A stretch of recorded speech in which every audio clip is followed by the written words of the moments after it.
Okay, this video tutorial is going to be an introduction into fossil fuels and how they're formed. So what is a fossil fuel?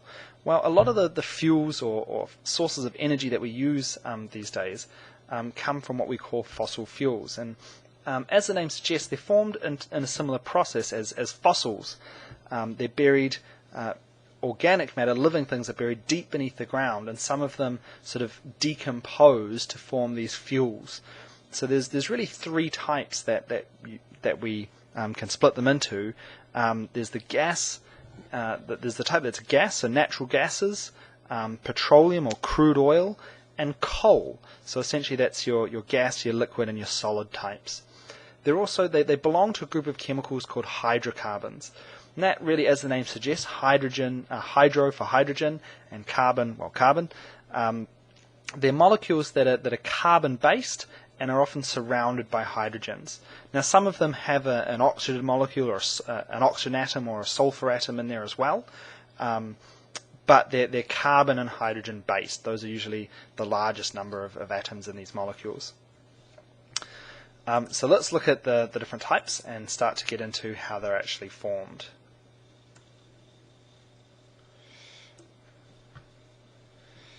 So, starting with coal, our solid type. Coal is basically a solid fossil fuel that's formed underground, largely from decomposing plant matter. So let's have a look at that in a little bit more detail. So the first thing is that these things take an incredibly long period of time to form. So coal began forming during the Carboniferous period, so 290 to 360 million years ago. So think about that the next time you pick up a bit of coal, how long it's really taken to form. It's incredibly old material. And it's formed basically from decaying plant material that's been buried underneath sediment. So if you've done any geology, it's a little bit like metamorphic rock, and I think it can actually even be considered a type of metamorphic rock. It gets buried deep beneath the ground, and the heat and the pressure changes that decaying organic matter into what we know as coal.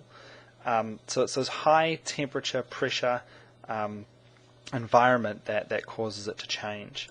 But it starts off like this, like a swampy kind of marshy area where plants are growing sort of at sea level or even slightly below sea level. And that means water can kind of accumulate. It doesn't mean it's seawater, but sort of a swampy, marshy area where that's very wet. And so here you get leaves falling off and dead branches and things, and they basically sink into beneath the water and start to collect and form a layer of dead sort of twiggy, grassy, leafy mixture of material. And at that stage it's about 60% carbon, and the rest is things like water and other materials. And with time, basically, what happens is layers of sediment build up over the top of that, and those layers of sediment start to compress it, and the deeper it gets, it actually starts to get hotter too. So initially, it's what we call at this first stage, that layer of sort of dead, decaying material is what we call peat.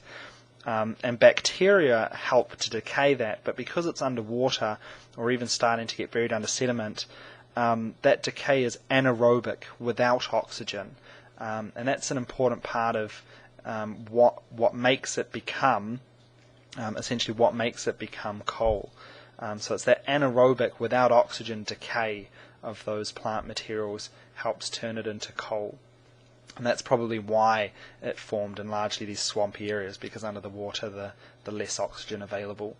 So in the second stage, once sediment has formed over the top and a bit of heat and pressure have been applied, after a long period of time, we get what's called lignite, and that's about 70% carbon. Now, the amount of carbon increases with time and heat and pressure. It's not that the carbon's sort of magically appearing or being added from anywhere else. It's actually that things like water are actually being squeezed out or removed, so it's becoming essentially more pure. So at the peat stage, actually about 75 to 90% of the peat is water and twigs and branches and plant debris. So at that stage it's only about 60% carbon.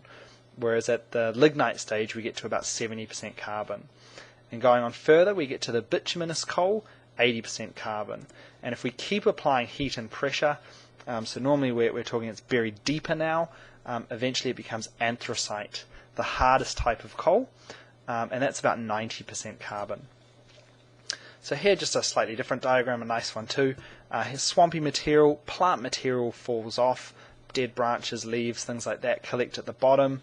Layers of rock and cement, sediment start to form over top of that, starting to apply pressure, and so we're getting that anaerobic decay and then that pressure on top of that, and further layers of rock and sediment, increased pressure, increased heat, and long periods of time, and eventually it turns into coal. And so coal can be mined out from the top like this, or an open cast mine. Essentially they just dig out a giant crater, alright, so remove all the stuff off the top, and take out the coal layer. And usually there's coals found in several layers rather than just a single layer. So lastly, I just thought I'd show you this. When coal starts off, it's like this, like a handful of grass and twigs and material like that.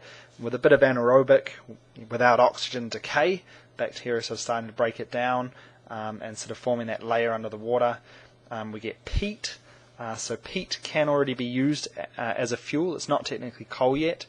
And then once it gets buried deeper under layers of sediment, and there's enough pressure, enough heat, and enough time, we start to get lignite, then bituminous coal, and hard black anthracite.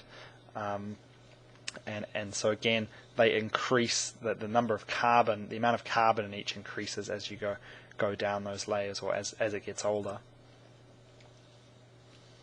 So the other types, natural gas and petroleum. So petroleum, often what we would refer to as crude oil. So natural gas, as it says, it's a gas. Petroleum is our liquid forms. So a very similar process here. And again, those three key ideas, pressure, heat, and time is really what it takes. So again, plant material, although crude oil and natural gas are often actually formed in ocean beds from marine organisms. That's one slight difference. Now, marine organisms, you'll probably immediately start thinking of fish and dolphins and whales and things like that. There's still actually a lot of plant material, things like seaweeds or phytoplankton, tiny microscopic organisms that undergo photosynthesis that are included in that. So marine organisms, it's anything that's living, any living material, organic material in the ocean, and when some of that dies, it sinks to the bottom. And on the seabed, again, it starts to get compacted beneath layers of sediment. So that's things like sand and mud form over the top of that. And again, layers of that forming pressure, and again, heat. Heat as it gets buried deeper, slowly start to convert that into crude oil or natural gas. And as that happens, the rock layers, so the sandstone or mudstone, things like that, those rocks are slightly porous, and so the natural gas and oil will actually make their way up into and through those porous rocks, or through cracks in the rock. But often what happens is that at some point they encounter a layer, maybe like this one here, of a harder rock that's less porous, and they can't move through that. And so they're kind of trapped beneath it. They're often referred to as a capstone. So there's a layer of stone that's less permeable. It's harder to get through, less porous. Porous meaning like lots of little holes in it. And so the crude oil or natural gas gets trapped underneath that. And so what we do is we drill through that, and then essentially the natural gas or the oil will make its way up, can make its way up through that capstone. So that the natural gas and oil actually does move through porous rock because it's less dense, it's lighter than the rock and even water. So even crude oil will generally float on water. So because it's less dense, it will actually make its way up through the water and the rock and through the pores in the rock. But usually a different type, a layer of a different type of rock that's denser and less permeable will trap it, and we simply then need to drill through that. So that's where we get fossil fuels. So one last point there, just coming back to my my initial screen, is that this process takes an incredibly long period of time. We're talking millions and millions of years. And that's why they're considered a non-renewable form of energy, because essentially us using them, we're using them a heck of a lot quicker, and that's the bit here, use versus replacement. We're using them at a much faster rate than they're forming. So there are areas in the world where fossil fuels will be forming right now, but it's going to take millions of years for that process to be complete. And we're using it at a rate that's a heck of a lot faster than that.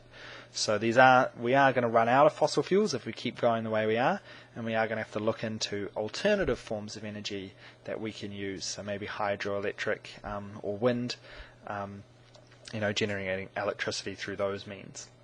Anyway, we'll leave it there and we'll get on to the next one.